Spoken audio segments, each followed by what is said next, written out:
I'm Eric Newton, and this is The Together Show. We all know relationships take work, but what is that work, and how do we do it? As a former divorce lawyer, I've watched thousands of couples break up firsthand. Having seen the worst in relationships, I decided to try to help couples stay together. So on this show, we talk to real couples and find out what love really looks like. I 100% believe that being the parent in a relationship that has to do with business, you never get to stop being the parent. That the child always maintains their coveted role as child.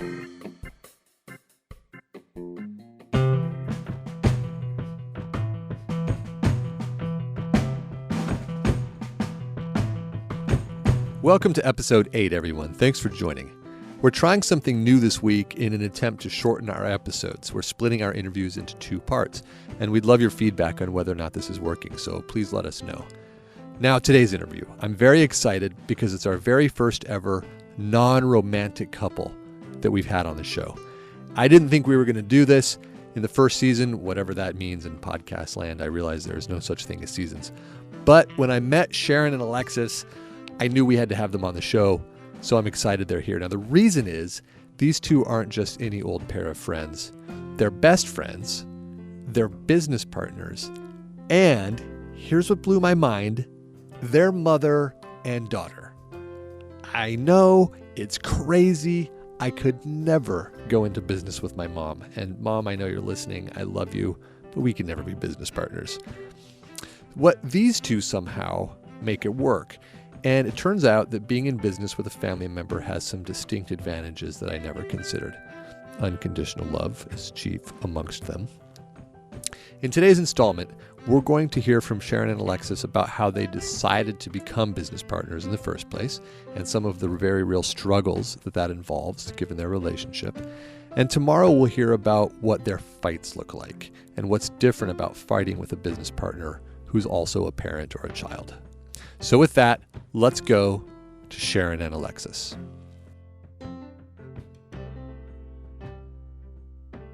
You know you're the very first couple we've ever had that's not a romantic couple. We're very honored. We feel like a couple? A couple of what? Well, you're definitely a couple. I mean, you're partners. We are. And you've got the whole mother-daughter thing. The whole thing. The whole thing. So what I want to know is, how did that start? I mean, most people would never, ever consider going into business with their parent or their child. Unless, as you said over dinner the other day, it was an already existing family business. That's a different thing. That is a different beast. You guys started this business from scratch together. We're equal partners. Mm-hmm. As equal partners. Yes. So where did this come from? We always wanted to work together, honestly. I mean, there was a period of time. So this is Alexis. I'm a lawyer by trade, and my mom, Sharon, is a chiropractor by trade, and we were both ready for a new chapter. And we were doing a lot of work on our own, but together. So we would be sitting at my mom's kitchen table with our laptops open in front of us, wanting to work together, wanting to be together, wanting a project together, looking at each other, saying one day we'll be working on the same thing together. And so when this business idea kind of organically unfolded, and I can explain, it was like we were so ready to work together. Wouldn't you say that's true, Mom? Definitely. We used to sit and be writing. We both write. We both write for the Huffington Post and other places, and we would be writing about different stories, but we would always be each other's editor. So even though I would be writing about one topic and Alexis would be writing about another, we were very involved in each other's materials because we were always editing and questioning. So there was a lot of crossover in that way anyway. So we used to say, why are our laptops sitting back to back? We should be sitting side by side and doing something that we do that makes us happy. Where we used to say we want to sit on the beach with our laptops and work from anywhere. That's such a great aspiration. But then we were in Hawaii a couple of months ago, and we were on our laptops on the beach, and we were like, wait. we don't want to be on our laptops on the beach. We just want to be on the beach. So now that's what we're doing. That's the new intention. Be careful what you what you say you want to Right. manifest. Yeah, that entrepreneurial dream maybe isn't exactly what everybody thinks it is. I have to say, for a 50-something starting a new business, and I've had lots of careers in my lifetime so far. I was an integrative health practitioner for over 30 years, and I've started other businesses together. And I would say starting, with the kind of online startup business, it's very daunting. And the idea that, you just sit back and sit in your jammies and the business just happens, is a myth. The reality is it's a lot of hard work, and it's sure more fun when you're doing it with someone you love. Well, okay, that's what I want to dig into, this concept of doing it with somebody you love. So you two have a dual relationship. I mean, you have a mother-daughter relationship. And at least while Alexis was growing up, Sharon, you needed to be her parent, right? I'm still definitely her parent. But then it seems like the parent role is mutually exclusive with the business partner role, or would be for me. So I feel like, I'm going to jump in here. I feel like growing up, my mom was less like that traditional conservative parent. And not to say that she was at all a contemporary or peer style. She was not. She was the person I went to for advice. She was very much a mom. She cooked dinners. She drove me places. But we never had that kind of like, I never felt like I was growing up in an environment where I had this like parent with rules and you couldn't tell her things, and it was never really like that. So I felt like we started kind of in a place as an adult creating this relationship where the parent-child relationship wasn't necessarily as like traditional as you would think. Well, and Sharon, is that something you were doing on purpose? I mean, I think when, Alexis is my eldest child, so, you don't have a script to go by. I think in general, I have a very rebellious nature, so I didn't think, trying to force anyone, let alone my children, to be anything they weren't, just naturally would be a good method of parenting. So I think I was quite liberal, but also quite directive about expectations and about, what being a good human being was about, but with a lot of fun attached to it. So I do think that the household, the way in which Alexis and I arranged our relationship started off without a lot of judgment and a lot of what we should do or shouldn't do. And so I think that helped when we folded into a business relationship. I want to comment on something you said, though, Eric, because you said, a parent is this mutually exclusive thing. I think a child is the mutually exclusive part. Say more. Because I 100% believe that being the parent in a relationship that has to do with business, you never get to stop being the parent. That the child always maintains and their coveted role as child. And so in a way, I would love to dismantle my parental role and be just completely treated as an equal. I'm not sure Alexis would say she wants to give up the luxury of getting to be the child. And how does that manifest in your relationship now? That's a good point. I definitely don't. I'm sticking with the child. See? Yeah. So I would say, and I've shared this experience with other, and there's not too many that I know of, but other parent-child equal partnerships where it's co-creating something new.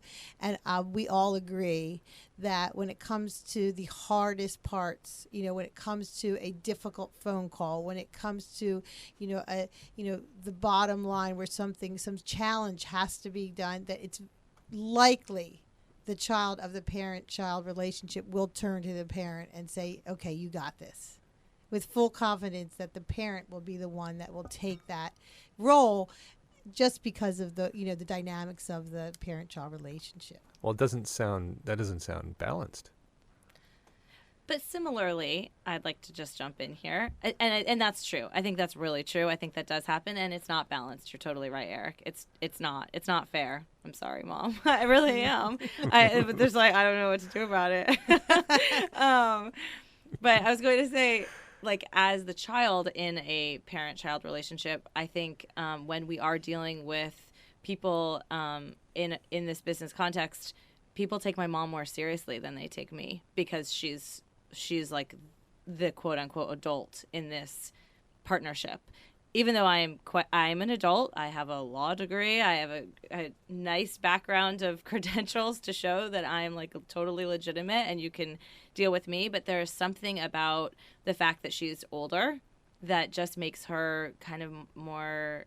She's like the credible, legitimate partner of the business partnership. So the expert.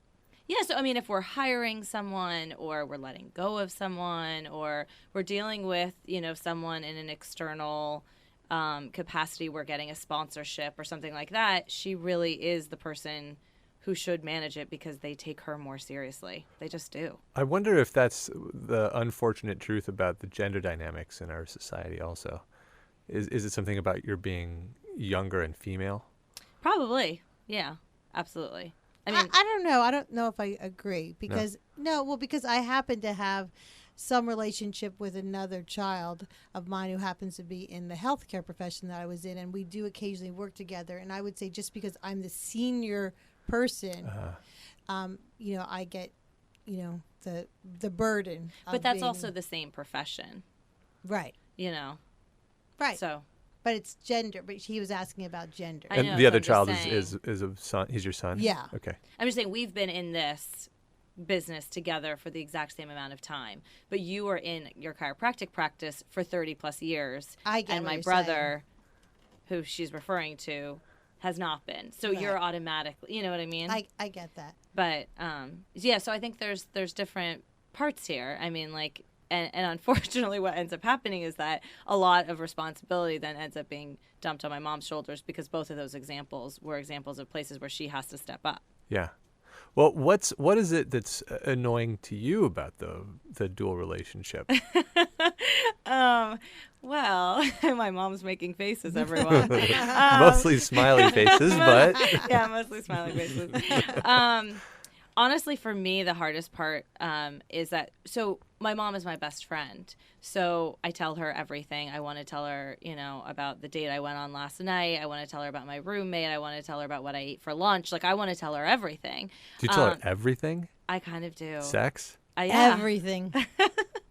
I'm so scared that men are going to listen to this. Yes, I tell her everything. And so the lines between business partner and like best friend mom are really blurry. And when we initially started out, we really didn't have any boundaries. Like, so every phone call, every time we hung out was like, are we working? Are we just catching up? Like, in what capacity are we connecting? And it's particularly challenging in terms of our hours because my mom wakes up really early. And I don't. I want like a leisurely morning. So, and when I say early, like I wake up at like 7:30-ish. But she's been up for an hour. She's on calls. She's doing a ton of work, which is amazing. But like by the time I'm done meditating and running and showering and blow drying my hair and making my smoothie and whatever time it is, hours later, my mom like doesn't just want to hop on the phone and say good morning and like listen to me talk about what I did the night before. She has like a really long to-do list to follow up with all the things that she's already done in the morning and wants to tell me all the things that she's already worked on, which is fabulous to have a business partner that's already like 4 hours ahead of you by the time you sit down to work. On the other hand, I'm not necessarily ready to jump in, the second I get out of bed into work. I just really want to just call my mom. So that's been like a particular challenge, I think, for me. And I think my mom would say, I want to do more personal and she wants to do more work. And so we have to balance it out. Yeah. I wouldn't say I want to do more work necessarily. I just think I want to be able to compartmentalize them differently. There are times where I could just have a business call and not talk about anything personal.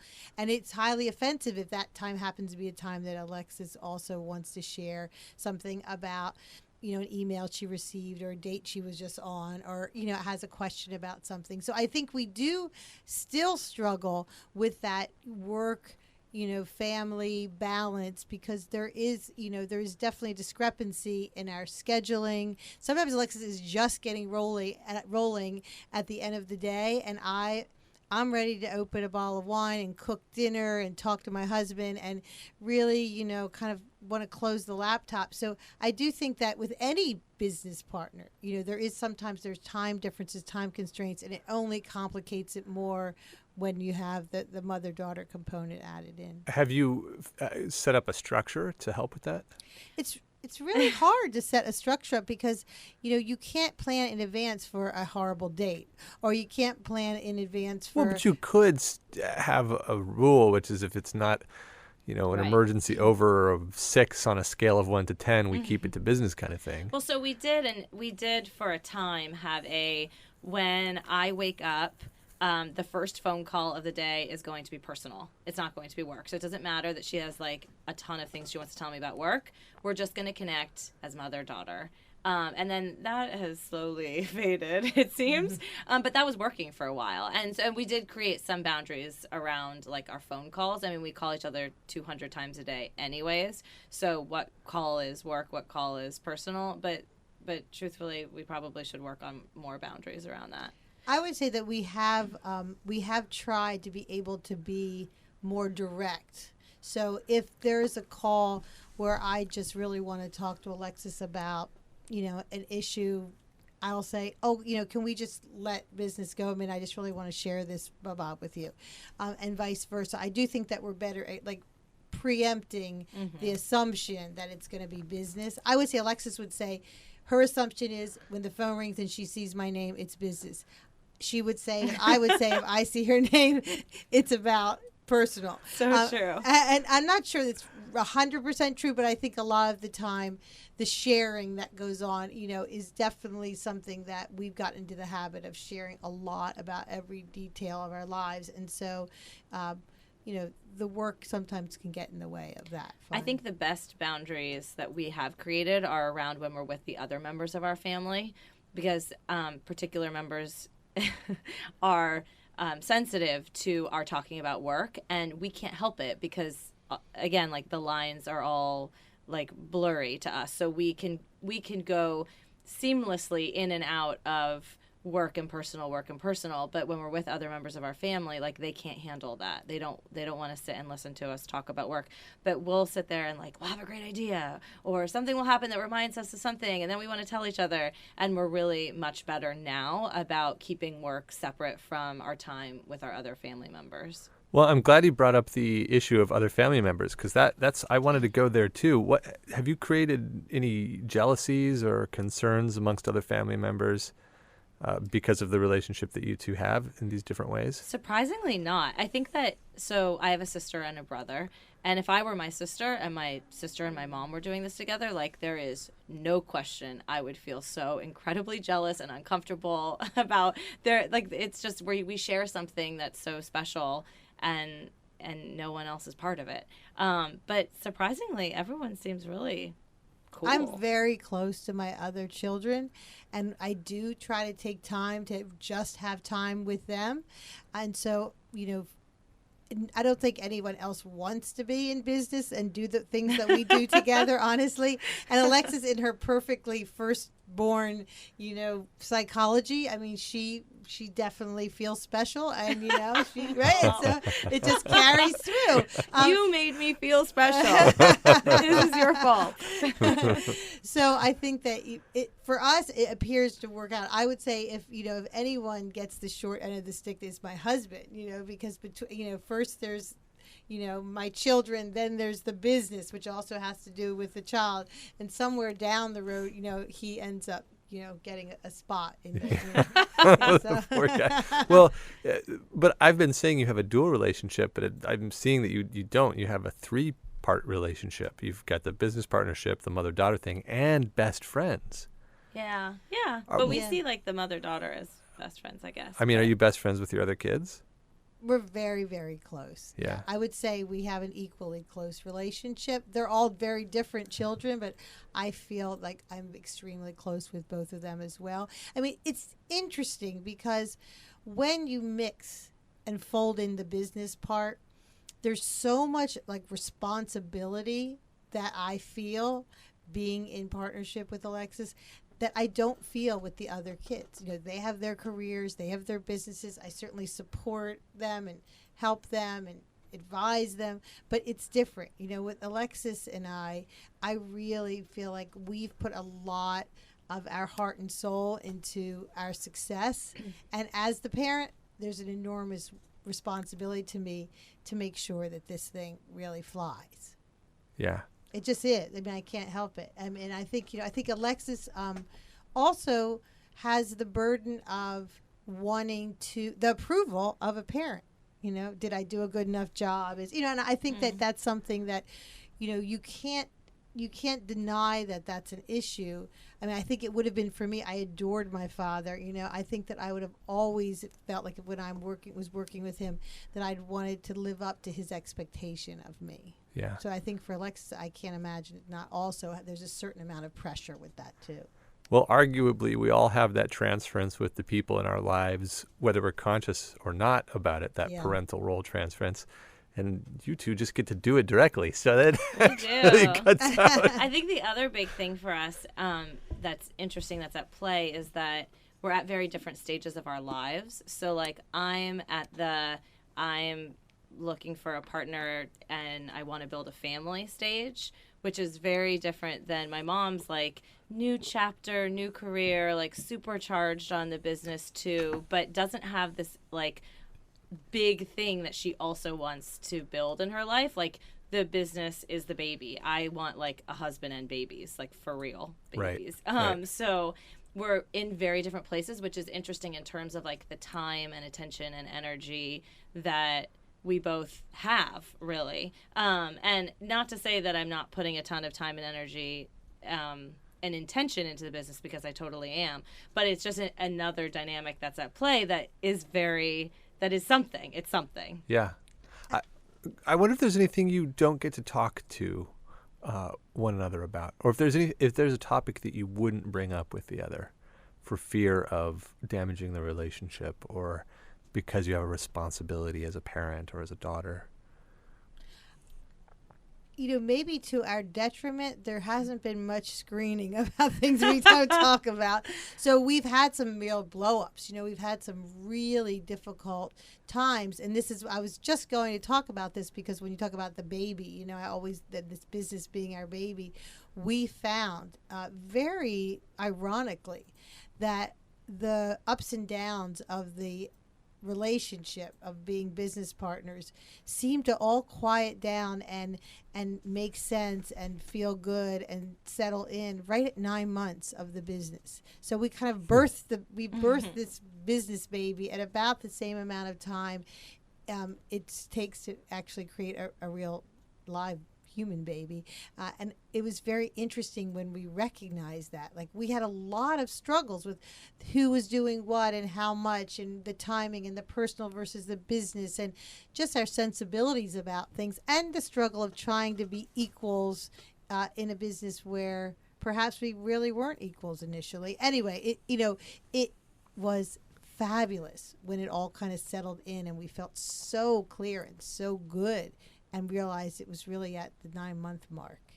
We've had the good fortune of being really aligned in terms of our vision for the business and nitty gritty stuff too. So we've just had a lot of alignment. Like, I mean, our sensibilities are quite aligned, Mom. And so we've had an ease, I think, that I can't actually even imagine with another human being. Like, I feel so lucky that my mom is my business partner, because there's some element of just alignment in our sensibilities and in our vision and in our intention for the business and who we are and the kinds of people we want to surround ourselves with and be, both in the business and just in the world. And so it's just worked with a lot more ease because of that. Like, certainly we've had a ton of issues, but it's made it a lot easier because we've had that. Right. Now, Sharon, there's on the opposite end of the spectrum from parents who are only willing to be parents with their children and take that traditional sort of conservative role that Alexis was talking about. On the opposite end of that spectrum are the parents who get so graspy and a little bit almost creepy in the way that they want to be involved in everything that their kids do and be best friends in a way that feels smothering. And I'm so how did you not walk that one. how I did like you- force her to be a little more smothery. Yeah, tell me about that, how you walk that line. Well, it's interesting. Part of it is just who you are, and I'm fiercely independent. I'm the last smothery Jewish mother. I'm just not. If anything, it's like I unintentionally did reverse psychology. I was always like, fly. Oh, you don't want to go to camp? Go for 2 months. Oh, you're nervous? Well, let me send you to Spain with a crazy friend. It was always like the one that was like saying, go. And matter of fact, I'm going to move 3,000 miles away for a while now. Oh, now I'm going to go to Europe for 6 months. So what happened when I was being myself, loving them completely, fully, unconditionally, but being completely myself, it drew all of my children closer to me. They want more time with me. More. Let's do more. Wouldn't you say, Alexis? Oh, definitely. That's why I laughed when you asked the question, because you would think that in some relationships where the mom and daughter are really close, it's because the mom is this like kind of, you get like the whole helicopter parent thing, and then just like the mom is the smothery, wants to know every detail, wants to hear everything, lives kind of vicariously. That is so not even remotely the case here. Yeah, not even close. Thankfully. Yeah, thankfully. Yeah.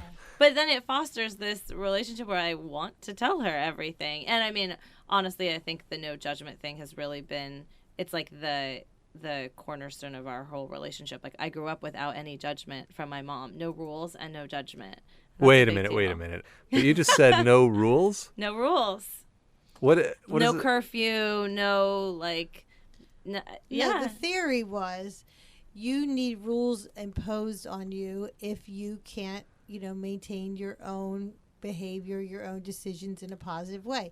If you screw up and need some parental oversight, I'm happy to give it. But if you make good decisions and are doing well, and then, if it takes you till 2 o'clock in the morning to do that, then that's fine. If you're responsible and you're with good people and making good decisions for your life story. What about the parental theory that says that children need structure and boundaries in order to feel safe? They had plenty of structure, and they had boundaries around, we had things like, we ate dinner every night together. Friday nights was a very special night where we had family and friends together. We had lots of, you went to Hebrew school and you played an instrument. Or, it definitely had a lot of structure. There was a lot of structure. There just wasn't a lot of rules around I'm going to determine what time you have to be home at night. What about drugs and sex and boys and stuff? Very Swedish and liberal around sex.